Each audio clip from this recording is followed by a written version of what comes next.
Yan.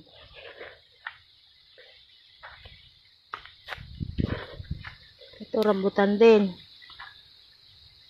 Oh. Kailangan din abunuhan.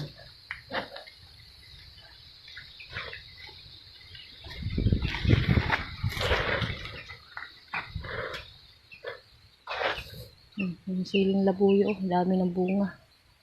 Ayan, langka rin to.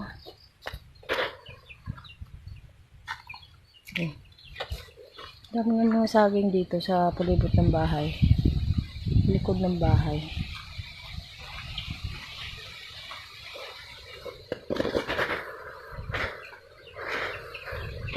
Ito, gamot sa ubo.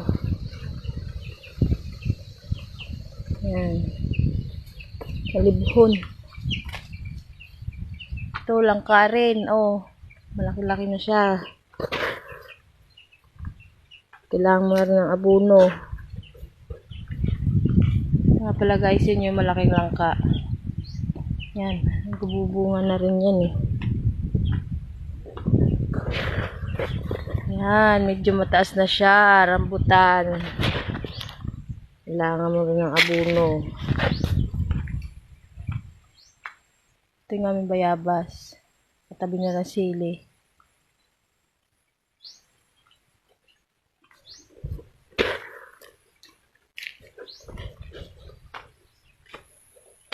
Ayan guys, aray. Rambutan din to. Oh, pag nagsibunga naman kayo. Oh, papaya.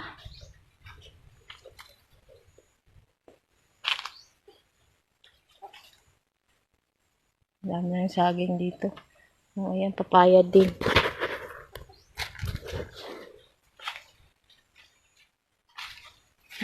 Sagingan na. Ayan, santol. Walang puno ng santol. Ayan, rambutan uli.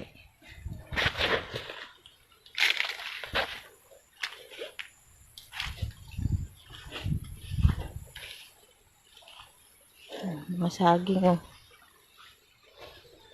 Ito, maabunuhan din. Prutas din to eh. Yung kulay itim. Kung di ko lang alam kung anong tawag dito sa Tagalog. Pero ang tawag dito ay lumboy. Sa Bisaya. Ano lang. Yan, rambutan din.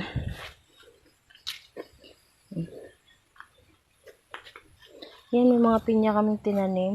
Yung tinanim pala ng asawa ko. Yan. Yan. Dami yung tinanim ditong pinya. Ayan. Mga pinya. Mga manok nagsisuwian na kasi hapon na.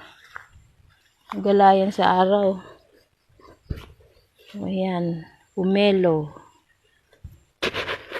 Ayan. Lagyan natin ng abono.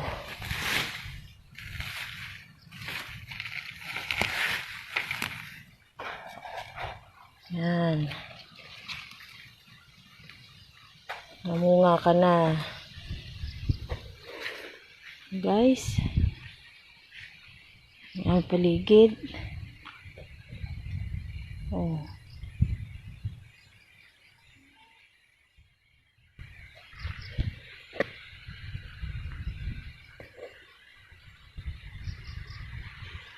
Tahimik sa bukid. Hangin lang at mga ibon. Yan, malakas ang hangin.